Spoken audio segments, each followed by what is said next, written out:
Two ways and two destinies. Artinya adalah dua jalan dan dua nasib. Saya mulai dengan sebuah perkataan, kalimat, yaitu bahwa hidup ini bagaikan sebuah perjalanan. Setuju ya? Kita punya jalan untuk kita tempuh dalam hidup kita.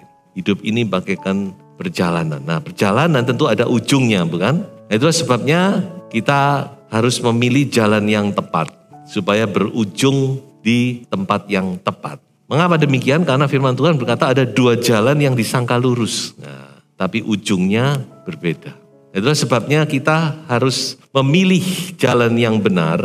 Nah, kita akan melihat di dalam Mazmur pasal 1, karena saya melihat di sini ada dua macam jalan dan dua destiny, dua nasib, dua outcome, dua hasil daripada perjalanan ini. Jangan sampai kita salah memilih tentunya ya.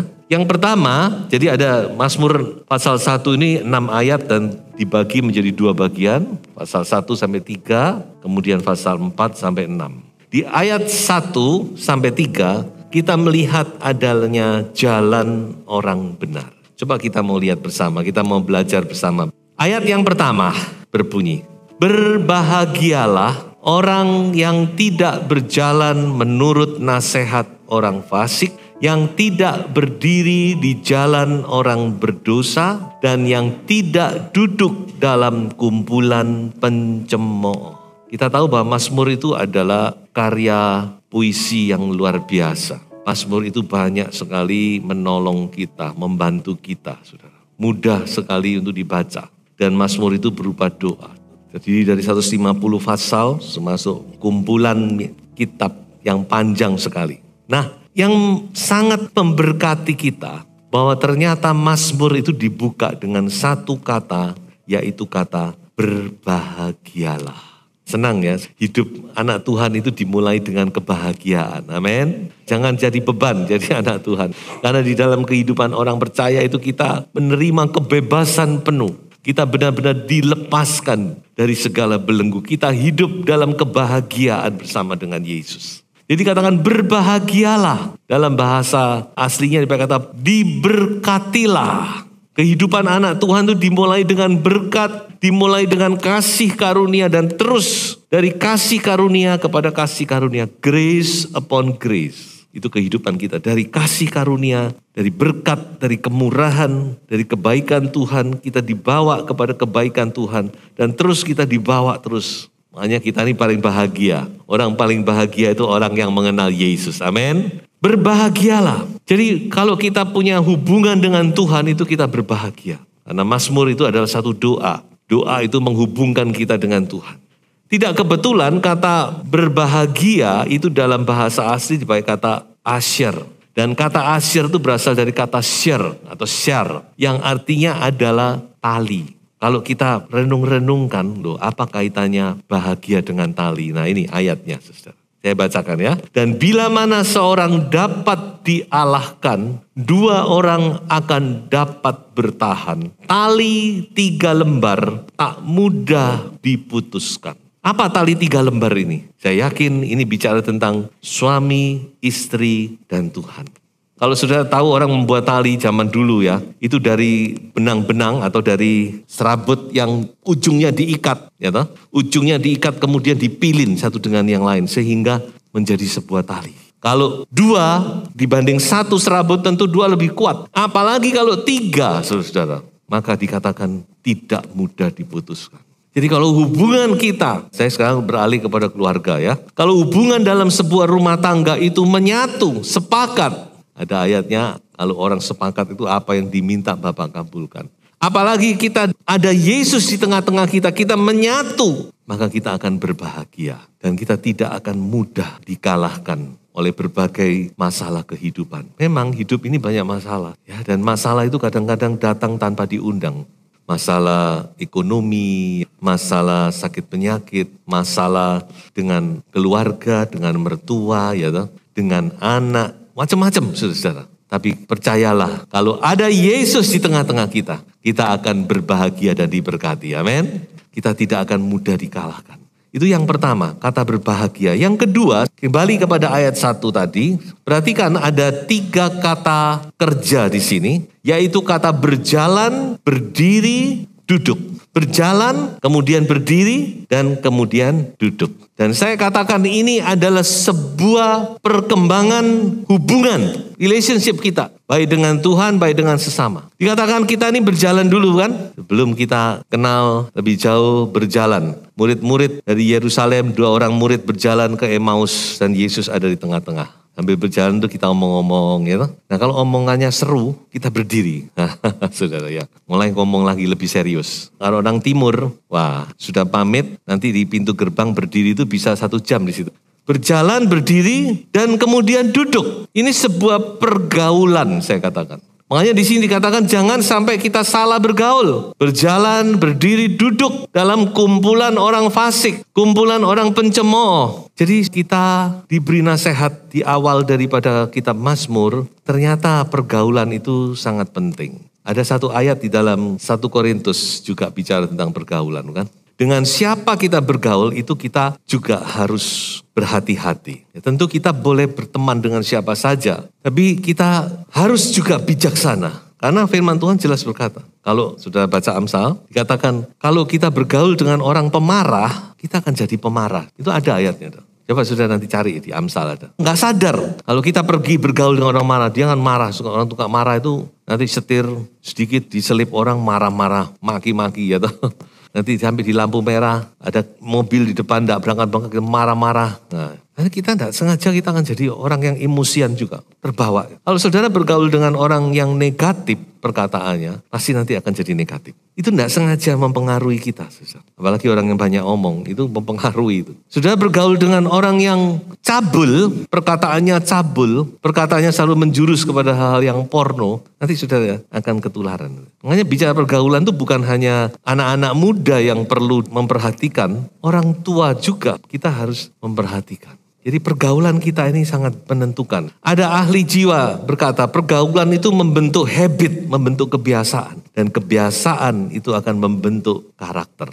Nah, kalau sudah jadi karakter, wah itu akan susah. Jadi mari kita juga berhati-hati. Ini firman Tuhan, bukan perkataan saya, saudara ya. Dengan pergaulan kita. Sekarang kita lanjut kepada ayat yang berikutnya. Bagaimana orang benar itu? Coba kita baca ayat ini. Tetapi yang kesukaannya ialah Taurat Tuhan dan yang merenungkan Taurat itu siang dan malam. Kesukaannya, his delight. Jadi bagi orang yang benar itu mendengar firman, membaca firman, belajar firman itu bukan sesuatu yang tidak disukai, tetapi justru itu menjadi kesukaan. Haleluya. Saya yakin kita semua ini orang-orang yang suka dengan firman Tuhan. Amin. Suka dengan Taurat Tuhan. His delight, ini gak terpaksa saudara-saudara. He finds pleasure. Dia menemukan kenikmatan. Bahkan ada terjemahan yang mengatakan he thrill upon. Artinya dia dengan firman itu dia excited, bergetar hatinya. Nah mari kita menjadi bagian kita. Suka, pleasure, ya bukan beban. Ada satu kalimat yang ingin saya bagikan bagi saudara. Nah ini ya, bahwa kecintaan kita kepada firman adalah salah satu bukti kecintaan kita kepada Tuhan. Jadi saya yakin orang yang cinta kepada Tuhan, dia akan cinta kepada firman. Ya, amin. Dan yang kedua, dari ayat kedua ini, bagian yang kedua yang ingin saya angkat adalah dikatakan merenungkan siang dan malam. Merenungkan Taurat itu siang dan malam. Nah ini yang perlu kita pelajari. Saya juga lagi belajar untuk merenungkan. Merenungkan itu satu seni tersendiri. Membaca firman itu hal yang tersendiri, tapi merenungkan firman itu hal yang lain lagi. Dan saya coba untuk belajar bagaimana ya merenungkan itu. Di dalam bahasa Inggris dipakai kata to chew. Chew itu mengunyah. Merenungkan tuh kayak orang memama biak. Jadi apa yang kita sudah masukkan dalam pikiran kita, kita keluarkan lagi dan kita telaah dengan pelan-pelan. Kita nikmati lagi. To chew on scripture. Memama biak. Makanya binatang memama biak adalah salah satu kriteria binatang yang halal menurut Taurat ya. Apakah ada kaitannya dengan ini saya tidak mengerti. Jadi to chew, ya, memama biak. Dan dalam bahasa asli Alkitab, kata merenung dipakai kata hagah, yang artinya adalah bergumam, ngomong sendiri, bergumam. Makanya pesan Allah kepada Yosua dikatakan jangan lupa merenungkan dan memperkatakan.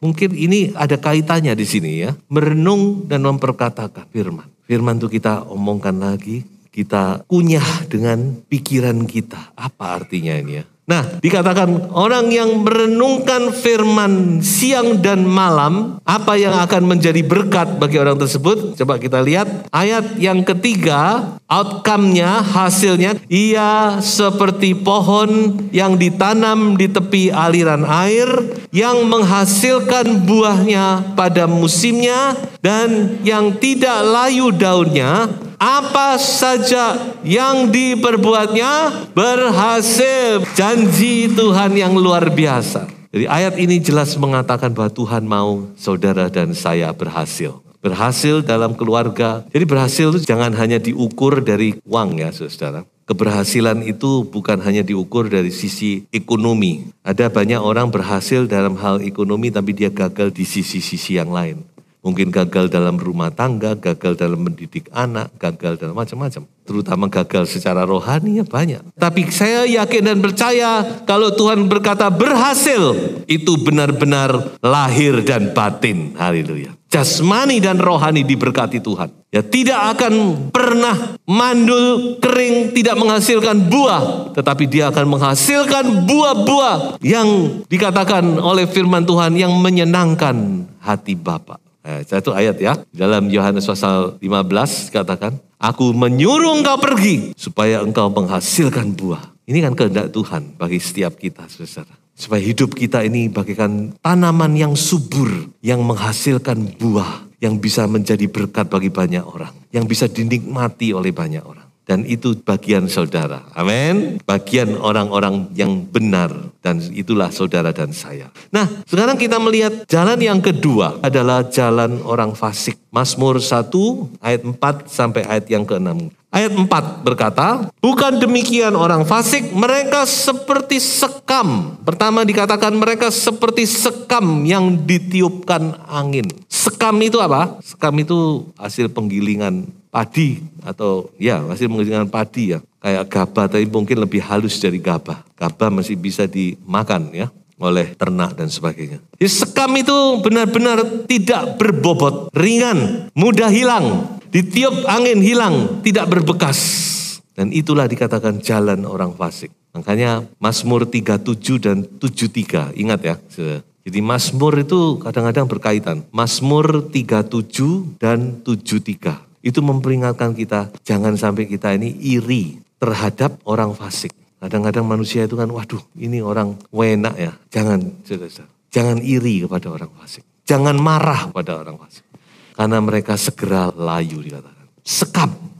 Di dalam Daniel pasal 2, mimpi daripada Raja Nebukadnezar. Dikatakan bahwa kerajaan orang fasik itu, dari zaman dulu sampai sekarang, satu saat akan hancur lebur seperti sekam dan hilang ditiup angin. Tidak berbekas. Dan kerajaan daripada batu itu, yaitu kerajaan Kristus akan mendunia. Dan itu terjadi nanti pada saat kedatangan Tuhan Yesus Kristus kali yang kedua. Jadi ini akan digenapi. Saat Yesus Kristus dia datang kedua kali, dia akan menghancurkan segala kerajaan pemerintahan di dunia. Dan dia akan menjadi raja di atas segala raja selama 1000 tahun di muka bumi ini. Itu yang firman Tuhan nubuatkan. Jadi inilah nasib daripada orang fasik. Yang kelima, dikatakan bahwa sebab itu orang fasik tidak akan bertahan, tidak akan tahan dalam penghakiman. Begitu pula orang berdosa dalam perkumpulan orang benar. Yang kedua yaitu tidak tahan dalam penghakiman. Bicara tentang penghakiman, tidak tahu berapa puluh kali dalam firman Tuhan ditulis bahwa satu saat semua manusia ini akan dihakimi. Bukan hanya Alkitab, bahkan kitab-kitab suci yang lain di luar daripada Alkitab juga mengatakan hal ini, bahwa ada penghakiman. Coba kita baca satu ayat, 2 Korintus pasal 5 ayat 10. Sebab kita semua harus menghadap tahta pengadilan Kristus, supaya setiap orang memperoleh apa yang patut diterimanya sesuai yang dilakukannya dalam hidupnya ini, baik ataupun jahat. Saya percaya bagi kita orang percaya yang sudah ditebus oleh darah Yesus, kita akan mendapatkan upah. Amin. Penghakiman ini hanya menentukan upah bagi kita. Tapi bagi orang-orang fasik lain lagi. Jadi itu mari kita sebagai orang percaya, ayo kita berlomba-lomba makin hari makin cinta Yesus. Kita makin belajar berjalan bersama dengan Roh Kudus untuk kita mendapatkan upah di dalam penghakiman nanti. Dan yang terakhir ayat yang ke-6, inilah destiny daripada orang fasik.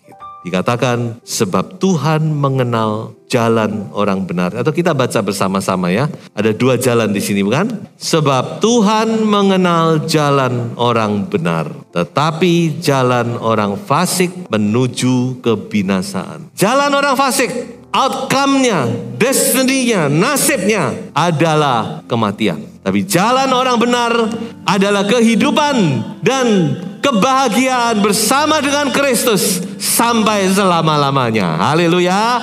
Mari kita memilih dan jalan terus dalam jalan ini. Tuhan Yesus memberkati.